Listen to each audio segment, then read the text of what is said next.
High friends, welcome back to your own channel Nik Bhagat and farms. आज आपण Nikam Boer goat फार्मवर आहे, तर ॲट पोस्ट चिखली, तालुका इंदापूर, जिल्हा पुणे। तर आपलं फार्मचा दिनक्रम सांगा ना मला, म्हणजे सकाळी कसं स्टार्ट करता तुम्ही, तो दिवस एंड कसा होतो तुमचा गोट फार्ममध्ये? सकाळी साधारण 6 वाजता उठल्यानंतर प्रथमतः गोठा स्वच्छ करणे। ओके। गोठा स्वच्छ झाल्यानंतर शेळ्यांना जे आपल्याला खाद्य द्यायचं आहे, खाद्य म्हणजे खुराकामध्ये मका, गहू आणि खपरी पेंड याचं मिश्रण सरासरी पर हेड प्रत्येक शेळीला 150 ग्रॅम प्रमाणे दिलं जातं। त्यानंतर वैरणीचं जे काय हिशोबाप्रमाणे वैरण असेल ती वैरण शेळ्यांना टाकली जाते। आणि जे पाण्याची भांडी आहेत आपल्याला गोठ्यामध्ये आपल्याला घामेले जे दिसतात ती पाण्याची भांडी भरून ठेवल्यानंतर आम्ही साधारण सकाळी हे 2 तासाचं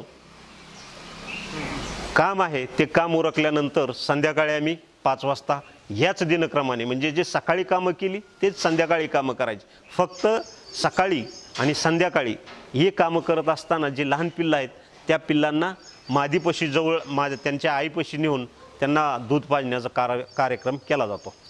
सर, खुराकबद्दल आणि चाऱ्याबद्दल मला बोलायचं आहे, कारण आपला डेअरी फार्म, गोट फार्म बघा, चाऱ्याचं खूप महत्त्व असतं याच्यामध्ये आणि जास्त खर्च त्यातच पकडला जातो चाऱ्यामध्ये आपला। पण आपण चाऱ्यामध्ये काय वापरतोय सर? माझी वडिलोपार्जित शेती आहे आणि मी शेतकरी आहे, त्यामुळं मी शक्यतो माझ्या स्वतःच्या शेतावरच वैरणी तयार करतो। त्यामध्ये काय काय वैरणी तयार करतो? ओल्या वैरणी तयार करतो, सुक्या वैरणी। वैरणीचे प्रकार 2 असतात, एक ओली वैरण, सुकी वैरण आणि तिसरा प्रकार घास। असं वैरणीचं 3 विभागामध्ये मी वर्गीकरण केलेलं आहे। उदाहरण घ्यायचं म्हटलं तर ओल्या वैरणीमध्ये मका, कडवळ, निपेर, ज्याला आपण गिनीगोल म्हणतो, ह्या तिन्हीपैकी जे शेतामध्ये आमच्याकडं म्हणजे शेळ्यांना घालण्या इतपत उंचीचं वाढलेलं आहे त्याची वैरण आम्ही एक टाईम वापरली जाते। आणि दुसऱ्या टायमिंगला जो सुका चारा आहे, सुक्या चाऱ्यामध्ये घरचा हरभऱ्याचं भुसकट असते, तुरीचं भुसकट असते आणि सोयाबीनचं भुसकट असते। या 3 भुसकटापैकी एक कोणतंही किंवा तिन्हीचं मिश्रण एकत्र करून एक टायमिंगला दररोज सुका चारा दिला जातो। पण आपण चाऱ्याच्या आपल्या गोडाऊनमध्ये मुरघासाचे पण मला बॅग्स दिसल्या तिथे, तर मुरघास आपण कसा शेळ्यांना वापरतोय का तो आपण?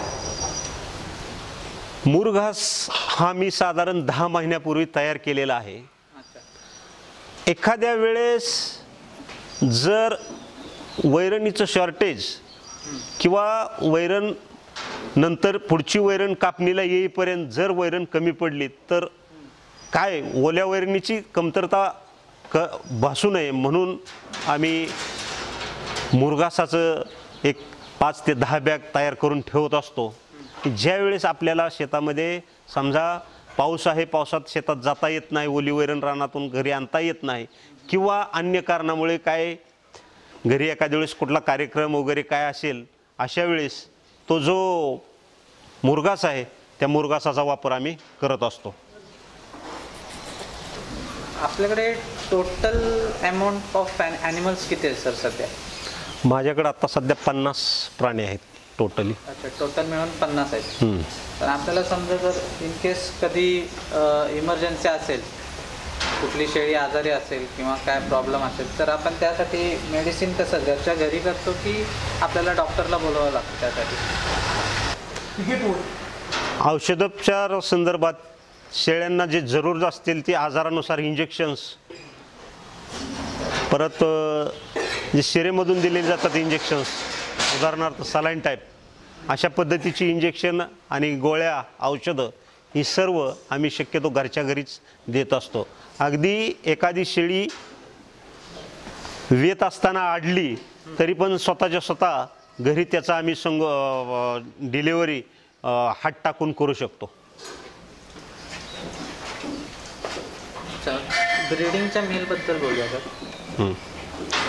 ब्रीडिंगचा मेल आपण निवडताना त्याच्यामध्ये काय काय गोष्टी बघितल्या पाहिजेत? ब्रीडिंगचा मेल निवडताना आम्ही प्रथमतः ज्यावेळेस सुरुवात केली त्यावेळेस नेमकर फार्ममधूनच मेल घेतलेला होता, परंतु मेल निवडत असताना आम्ही अशा पद्धतीने मेल खरेदी करत असतो त्याचं एकतर वजन योग्य प्रकारे वजन असलं पाहिजे, उंची कमी असावी, दिसायला देखणा, ब्रीडिंगसाठी तो चपळ असावा आणि लांब रुंद भरदार छातीचा अशा पद्धतीचा मेल आम्ही प्रत्येक वेळेस निवडत असतो.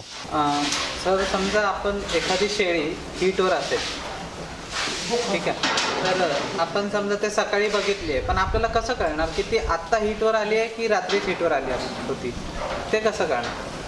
त्याचं असं आहे की सकाळ संध्याकाळ आमचं आणि दिवसभर मॅनेजमेंट अतिशय काटेकोर केलं जातं, त्यामुळं कुठली शेळी माझावर कधी आली हे आम्हाला पूर्णपणे समजत असतं आणि त्याच्यासाठी आम्ही 2 बोकड ठेवलेले आहेत.